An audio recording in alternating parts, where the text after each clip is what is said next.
Sal from To The Bigs here, your #1 source for everything Major League Baseball prospects. Check out tothebigs.com for all of our rankings, weekly prospect hit sheets every week of this season, as well as our YouTube for all of our videos. Tomorrow, we are heading out to spring training to see the Mets and the Nationals down in Florida. But today, I'm going to give you 5 prospects that are in prove-it, make-or-break years in 2025. And I'll throw in 2 honorable mentions. Let's do it. Honorable mention 1, Ethan Salas, catcher for the Padres. Sounds crazy. He's only 18 years old, but in several seasons and several levels of ball, he has not hit more than 240. He's got a 222 average across 700 plate appearances. He keeps getting thrown into the top 30, top 40 prospects. I think it's a big year to show whether he deserves to be in that top 50, even top 100, before he gets pushed out if he has another season where he doesn't develop that hit tool. Honorable mention 2, a little bit of a different story. Termarr Johnson, second baseman, Pirates.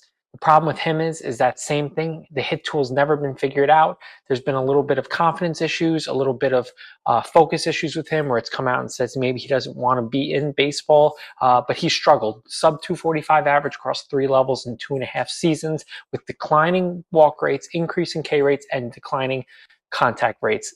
Big year for him to make or break. He'll be in the spring breakout this upcoming week for the Pirates as well, so let's keep an eye on him. Number 5, Xavier Isaac for the Tampa Bay Rays. One of my favorite prospects going into 24. Also one of my favorite prospects going to 25. However, last year's hit tool kind of regressed. Drop in contact rates, increase in swing and misses, and this wasn't just when he went to high AA and saw a 40% K rate. He also saw a 10% increase in K rates in high A year over year. So we want to keep an eye on him. The only reason I say it's make or break is because Trey Morgan is rising up ranks as a first baseman for the Rays, and Xavier Isaac has the higher ceiling, but we have to see that hit tool develop in the higher levels of minor league baseball. Number 4, Spencer Jones, New York Yankees. Seems like we're living in a simulation here.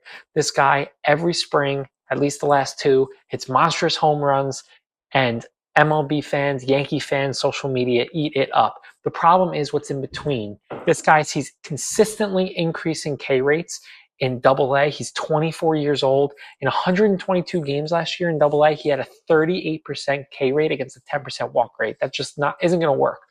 At least the power would need to be excessive, and it really wasn't. He had a 450 slugging, which is not even top 50 amongst RotoWire's top 400 prospects in baseball. So I'm not buying the week of spring training. I hope he proves me wrong as a Yankee fan, but let's see how things play out this year, 24 years old in AA.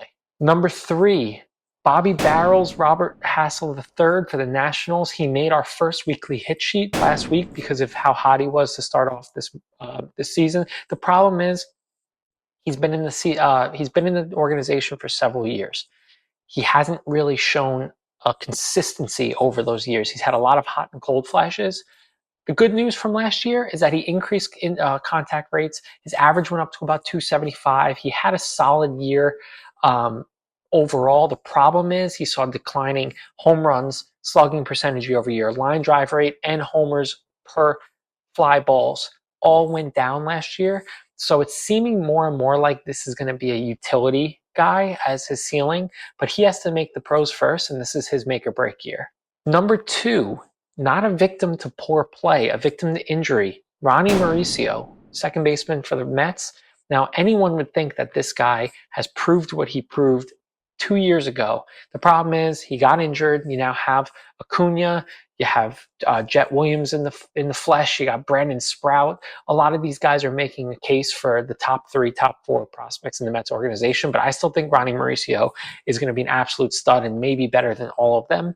He showed flashes in 23. He's been injured. He's coming back this year. If he's healthy, he hits the ball extremely hard for a middle infielder. Tall, slender. This guy is going to be very good, so keep an eye out for him. And I don't see a reason why the Mets don't trade an Acuna or Jet Williams or somebody for a pitcher at the deadline because they have Mauricio to plug in the middle infield. Number 1, our biggest prove-it year prospect, Arizona Diamondbacks outfielder and former number 2 overall pick, Drew Jones. I thought he was going to have a big year coming back last year, and he definitely improved. In 2 years after he was drafted, he dealt with a ton of injuries, barely played, I think, about 30 games in that year and a half.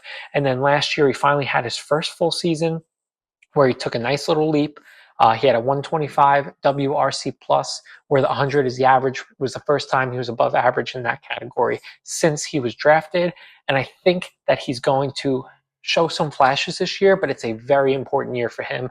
The Arizona Diamondbacks organization is filling up with talent, with outfielders.